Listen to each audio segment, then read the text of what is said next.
Congratulations. We're going to start with Cameron Cox with 12 News, and then we'll have Dwayne Rankin.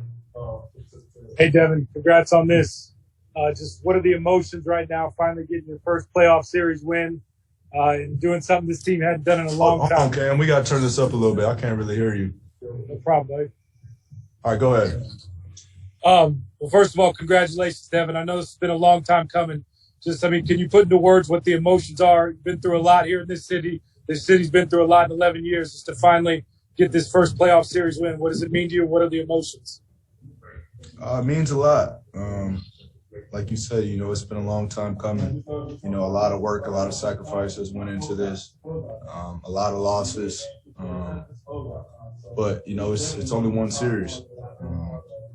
And we still have a lot of work to do. And, this team over here, these guys are battle tested, and they've been farther than the first round. Jay Crowder was in the finals last year. So, we're not going to celebrate our first series like we won a championship. We know we have a tough opponent in Denver coming up soon. I think the game's Monday, but, we're going to take tonight, take the plane ride home, celebrate, and get on to Denver. Next is Dwayne Rankin with the Arizona Republic, and then Gina Mizell. Yeah, Devin, congrats. I see you rocking that white on white. That looks pretty good. Wanted to ask just about how you look at this game. At what point were you like, I'm feeling it. I'm feeling it right now. I can't miss right now. I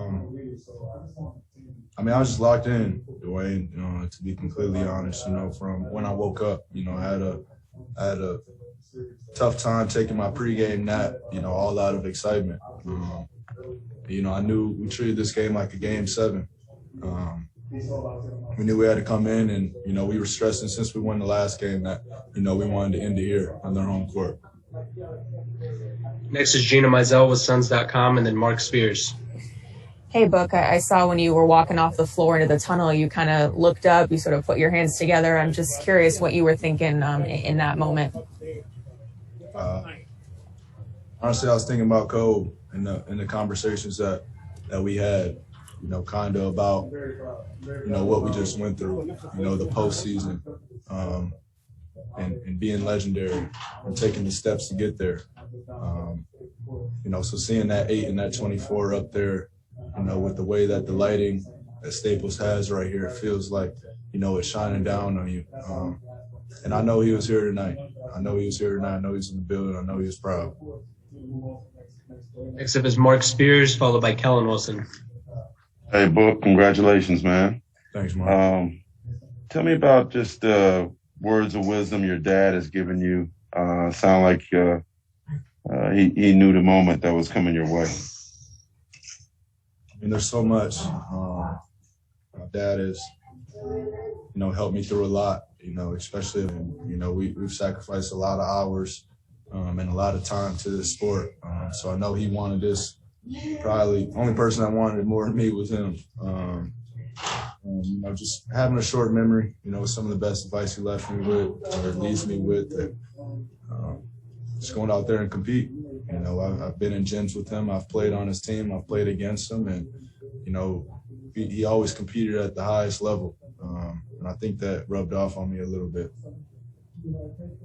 Next is Kellen Wilson with Arizona Sports, and then David Bryant. Hey, Book, congratulations. When you look through this year, you guys talk about this being a work team and how resilient you guys have been, having a united goal in mind. When the Lakers were making a run, how easy was it for you to kind of link up with everyone and regain focus quickly to close it out here like you wanted to? We've been tested. This group has been tested this year. Chris has always preached to us during the year. These little moments during the regular season might not seem much, but they can lose you a game in the playoffs. So, just hearing that in the back of our head throughout the whole game and hearing them repeat it today, you just have an understanding that every possession matters. We knew they weren't going to give up. Even going into halftime up 20, we knew the game wasn't over. We knew they were going to, go out swinging. So we just want to stay on it, stay at them. They hit shots. I think they cut it to 10 or 11. But we stuck together, made the right plays, and everybody hit big shots. Next is David Bryant with the Associated Press, and then Anthony Slater. Hey, Devin, congratulations on the win. I know that, pretty much every NBA player thinks that when the chips are on the table in the biggest game of their professional career, they go out and score 47 points. But to actually go out and do it and play one of your best games, what's that feel like? How's that kind of help you? I don't know if vindication is the right word, but just kind of validate everything you worked for to come out and play your best in such a big game? I'm not in the business to, validate what, other person thinks of me, or what everybody else thinks of me. This game doesn't define me. I have a family. I have very close friends that I speak with every day. And to me, my relationship with them is more important than what anybody can say about me. So, I have a tunnel vision at goals that I want to reach. And, if I sit back and worry about validation from Billy, Bob, or whoever it is, that's taken away from my goal. And that's taken away, focus from, the real goal that's at hand for me and my family. Next is Anthony Slater with The Athletic, followed by Nick King. Yeah, Jay Crowder was mentioning earlier how he was impressed this season with the way you study the game. And then Monty was just talking about kind of the in-series adjustments you guys made. I was curious, when in your career did that part of the game, studying it, become a big thing for you? And then what do you think about your first, playoff series and how that part of the game is even increased when you're in this type of matchup? Yeah. It's been a long time. I've been a fan of the game for a really long time. I've always paid attention. I've always watched games all the way through, and not just the ones that are televised. I'm on League Pass faithfully, so I've dedicated my life, to this game, and wouldn't want it any other way. But it did enhance during the playoffs. You hear about the playoffs through my first 5 years. People are like, it's all about adjustments. Every game has its own personality. Something's working one game, they're going to take that away the next.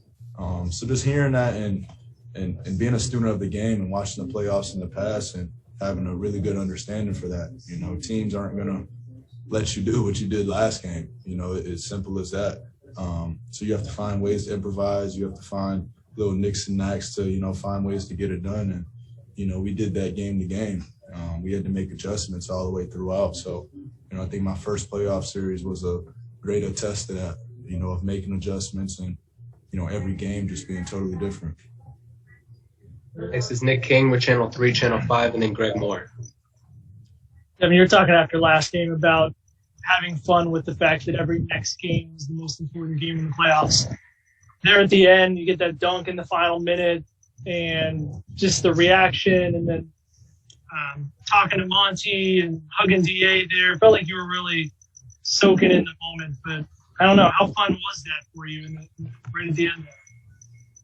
It was really fun. I don't think it was too crazy of a play. There's still 40 seconds left, and that might have offended some of the other people, but we're playing all the way to the end. But yeah, these guys here, like you said, having a conversation with Monty, having a conversation with DeAndre, and seeing the leap that he made, during this series.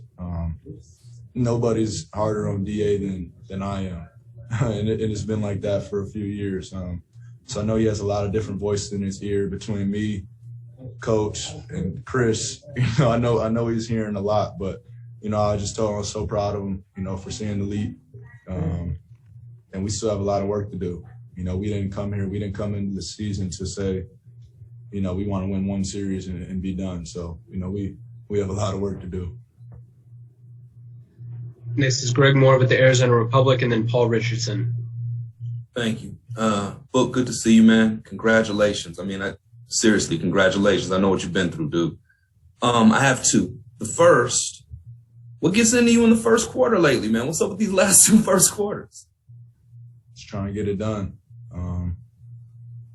Just trying to come out swinging, ready to go. That's pretty much it, man. Just want to win the game. And now that you've had an opportunity to go through it a little bit, how is playoff basketball, particularly a closeout game, how is it different from what you imagined? I don't know about how different, but, you can hear about something for so long, and then, until you actually get out there and experience yourself, is the only time you actually get to feel it. Obviously very chippy, a lot of words being said, some words cross the line, but they say that's the playoffs. So, you just have to come in with the next game mentality. Even after we won by 30 or 40 last game, that's only one win. No matter how much you win by, it's only one win. So, just keeping it in the back of your head that, every game has its own personality. People have came back from 3-1. People have came back from 3-0. So, you just have to be locked all the way into the end. Final two questions are going to be Paul Richardson with the Sports Cave and Cameron Cox. Book, first, congratulations. And then I'm going to harken back to something you said about Kobe and to be legendary. Cam said in the other room that all your shots weren't just catch and shoots. They were tough shots. But I remember Kobe one time saying there's no such thing as a tough shot if you put in the work, and those are shots that you make all the time. Those are shots that seem like you just made all the time in rhythm. Can you just talk about that? What seemed difficult for some seemed like they just came natural to you. I just say imagination. Imagination is key. Obviously, you can't work in the summertime and recreate, what you're gonna feel in the playoffs. So I think mentally, you just have to put yourself in those situations. Put yourself in the last shot situation. Put yourself in a situation where people are gonna be physical for you, and you're not gonna get your first shot. So just keep an imagination like you're a kid, have fun with it, and just always be locked in, so when that moment comes, you're ready for it. Final question is Catherine Fitzgerald with the Arizona Republic. Hey, Buck. I'm sorry if you got asked about this already, but with Jay getting started so fast for you guys and you as well, just what did that quick start do to you guys for the rest of the game, and Jay in particular? I think, having a great start is always important. You don't want to be the team fighting uphill the whole entire game. So I think, in our first 3 games, we didn't have as good of starts as we wanted. But it's coming out. I think we communicated through the team, we can't be timid. That's not how we got to where we're at, a number 2 seed in the NBA. We just have to let it fly, trust our work that we've put in. And this group works top to bottom. I see it every day. So I think when coach said that to us, I think it was before game 4, stop being timid. Let the ball fly, trust what we've been working on, and, it worked out well for us. Appreciate the time, Buck. Appreciate y'all.